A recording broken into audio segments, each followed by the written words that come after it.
Since 1954, every American president has offered support to the people of South Vietnam.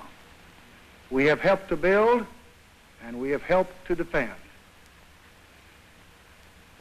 Thus, over many years, we have made a national pledge to help South Vietnam defend its independence, and I intend to keep that promise.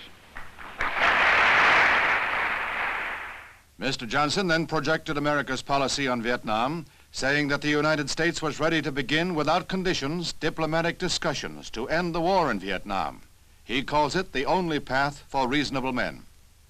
Such peace demands an independent South Vietnam, securely guaranteed and able to shape its own relationships to all others, free from outside interference, tied to no alliance, a military base for no country.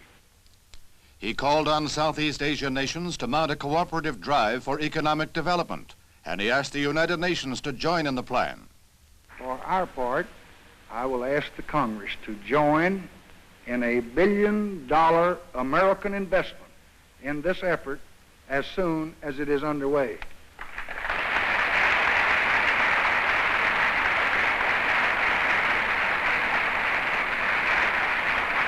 And I would hope that all other industrialized countries, including the Soviet Union, will join in this effort to replace despair with hope and terror with progress. The President said the task is to enrich the hopes and existence of more than 100 million people. He pointed out that education in trades and in modern agricultural methods is vital. Food is ever a problem, as is modern medicine, in countries where life expectancy is 40 years. Mr. Johnson further proposes to make U.S. farm surplus available, even to North Vietnam, if they desire it.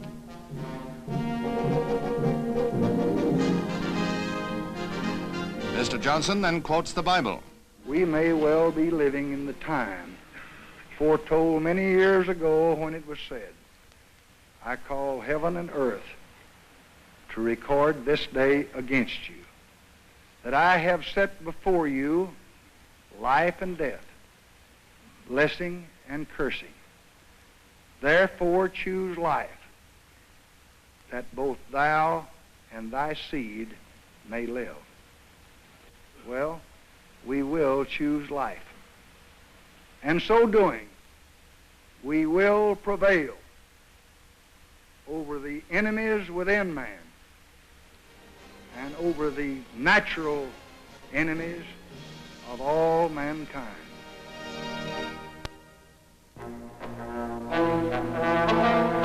For the first time since the Red Blockade of West Berlin in 1948, access routes to the city are shut down by the communists. Soviet authorities gave varied reasons for this new blockade, including the one that traffic would interfere with East German war games.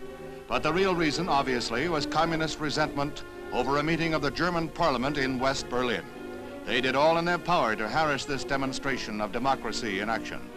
As the Bundestag met, Russian MiG fighter planes swooped over the city, at times darting to within a few hundred feet of Congress Hall where the meeting was being held.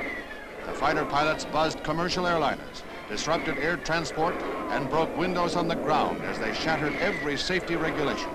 The Reds lost. Parliament stayed in session until its scheduled recess.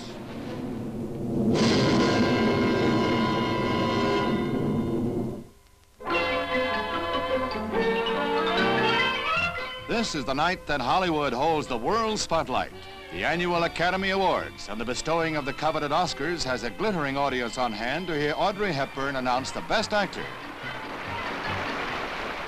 Rex Harrison. Rex Harrison, of course, receives his statuette for his role of Professor Higgins in My Fair Lady, chosen as the Best Picture of the year.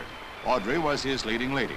It's a popular choice with the crowd that next hears Sidney Poitier named the Best Actress.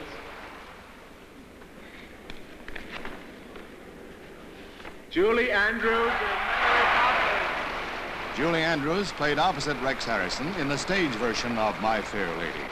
Passed over for the movie role, she played Mary Poppins and parlayed the part of that bouncy governess into tonight's triumph. As Bob Hope put it, Hollywood is handing out foreign aid. Both winners are British.